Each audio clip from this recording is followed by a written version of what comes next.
Karnat place के बाहरी गोलार्ध में पहले ही ब्लॉक में स्टोर का नाम लिखा हुआ था। दौड़ते वाहन की परवाह किए बिना वे दोनों लगभग चीख पड़ी, यहीं जाना है ड्राइवर, रोको गाड़ी।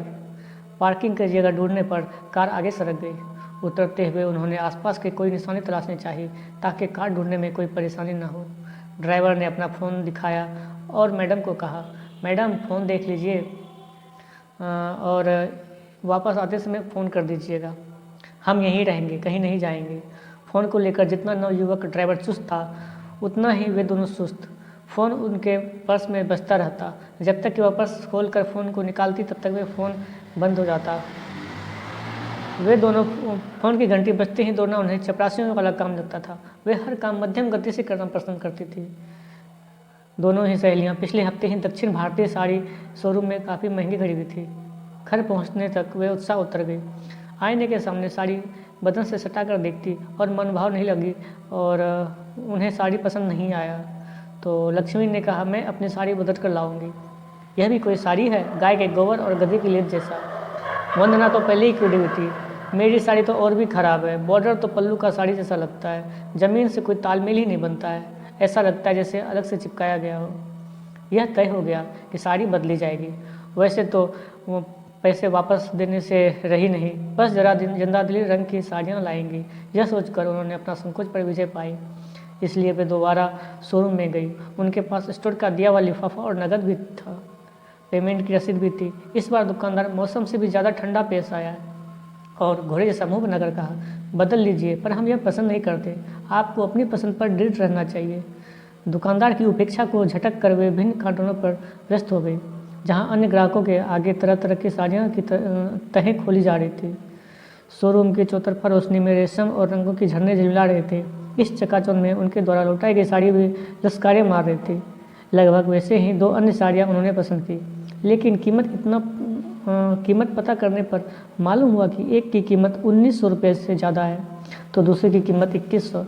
इसके लिए इतनी बड़ी समस्या नहीं थी कि बिद के, बल्कि लक्ष्मी और वंदना को यही लगा जैसे उनका रुतबा दुकान की नज़रों में बढ़ गया हो।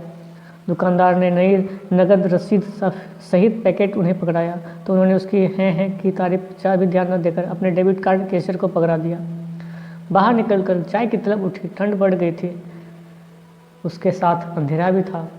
सड़क पर आगे भागती हुई कारों की सफ़ेद चीरती हुई रोशनी थी तो पीछे जाती हुई कारों की लाल रोशनी। लक्ष्मी ने कहा, हमें मुश्किलों से घंटा भर लगा होगा, लेकिन इस बीच कर्नाट प्लेस की सूरत बदल गई। पहले 7 बजे तक इतना सन्नाटा कहाँ होता था, लगता था जैसे घर में घुसफुस हो गए हैं। चाय के बिना मेरी तो बैटरी डाउन हो रही है, वंदना ने अपने पैर जमाने के लिए कहा। चलो इसी ब्लॉक में कोई जगह ढूंढते हैं जिससे कार ढूंढने में आसानी रहे। थोड़ा सा पीछे बढ़ने पर उन्हें कॉरिडोर के मुहाने पर दिखा एक सुसज्जित रेस्तरां। जी आतिथ्य। यह हिंदी भाषा का जी नहीं था, यह जी टीवी वाला भी जी नहीं था, यह विशुद्ध अंग्रेजी का जी था। हॉल के अंदर रोशन अंधेरा था, दीवारें आलोकित थी, कैश काउंटर चमक रहा था, लेकिन मेरे अधिकारी थी। उन पर पहुंचने के लिए अपने जेब से नन्ही से पेन टॉर्च निकालकर राह रोशन करते लड़खड़ाते डर से वंदना हॉल की पहली ही मेज पर बैठ गई। लक्ष्मी ने भी सामने बैठकर राहत की सांस ली। खरीदारी की उत्तेजना में रक्तचाप कुछ बढ़ गया था। पैदल चलने से सांस भी फूल रही थी। वेटर ने मेन्यू पेश किया और मेज पर रखी मोमबत्ती जलाई। लक्ष्मी को प्यास लगी थी, उसने पानी मांगा। वेटर ने पूछा, मिनरल या रेगुलर? इतना पूछताछ की लक्ष्मी अभ्यस्त नहीं थी। 40 वर्षों की नौकरी में अधिकतर ऐसा रहा कि प्रदर्शनकर्ता वह स्वयं होती थी और जवाब देने वाले अन्य। मुझे पानी चाहिए, बस ये नहीं, बहस नहीं, उसने जरा से सख्ती से कहा। वंदना ने उसे सामान्य करने की गरज से कहा, यह बताओ लकी जी से क्या आता है? लक्ष्मी के पीले गालों पर हल्की गुलाबी रंग छा गई, लेकिन वह तुरंत संभल गई और उसने कहा, और क्या याद आएगा? अरे गांधी याद आते हैं, महात्मा गांधी या राजीव गांधी।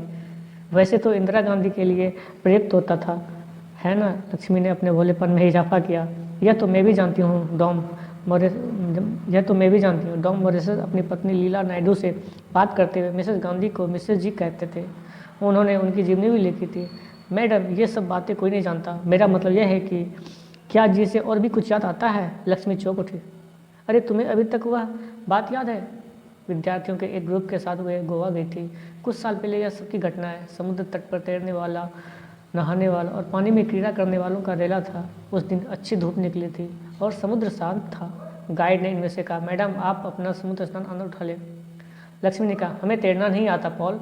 वंदना बोली, मैंने बेलगाम में सीखा था, थोड़ा थोड़ा, लेकिन बस डूबने लायक, बिल्कुल अभ्यास नहीं किया। पॉल डिकोस्टा, गाइड ने कहा, अरे मैडम, यहाँ नहाने वालों में 50% का यही हाल है, जबकि तैरने में कुछ भी नहीं है। मैं सिखा सकता हूँ आपको। दोनों अविवाहिताएँ कानों तक लाल हो गई। वंदना ने संभल कर कहा, फिर वो कुछ नहीं बोली। पॉल ने पास से गुजरते हुए एक आदमी से कोंकणी में कहा। थोड़ी ही देर में वह होटल से 2 फुट स्विम सूट ले आया। पॉल ने कहा, ये लीजिए मैडम, स्विम सूट भी आ गया है। पैकेट से निकालने पर कुछ देर तक तो दोनों महिलाओं को तनियों के सिवा कुछ नज़र ही न आया। उठाकर देखा तब समझ आया कि यह तो बिकनी है, जिसमें ब्रा और जी स्ट्रिंग का जोड़ा होता है। लक्ष्मी ने चुहल की, वंदी, तुम यह पहन लोगी? वंदना ने कानों को हाथ लगाया। सवाल ही नहीं उठता, वह भी इतने लोगों के सामने। पॉल उनका संकोच तार रहा था। उसने कहा, मैडम, यह कोई किसी को नहीं देखता। मैडम, यहाँ कोई किसी को नहीं देखता, सब अपने में मगन है। करीब सन 2000 की घटना होगी, अर्थात 13 साल पहले की, जब दोनों रिटायर नहीं हुई थी। तनवीर नहीं तो कम से कम सुडोल तो था ही। लक्ष्मी मेनन रंग का गोरा था और नए नक्श बांके। वंदना का रंग रूप थोड़ा दबा हुआ था, फिर भी कुल मिलाकर वह आकर्षक थी। प्रेम और विवाह के कई अवसर जानबूझकर गंवा कर अब लक्ष्मी और वंदना ओल्ड गर्ल्स के रूप में पहुंच गई थी। समुद्र तट पर ब्रा और जी स्ट्रिंग वाला स्विम सूट पहनना उन्होंने खारिज कर दिया, किंतु रात में वे देर तक इसके सिद्धांत विवेचन में लिप्त रहे। उन्होंने निष्कर्ष निकाला कि यह पाश्चात्य परिधान नहीं है,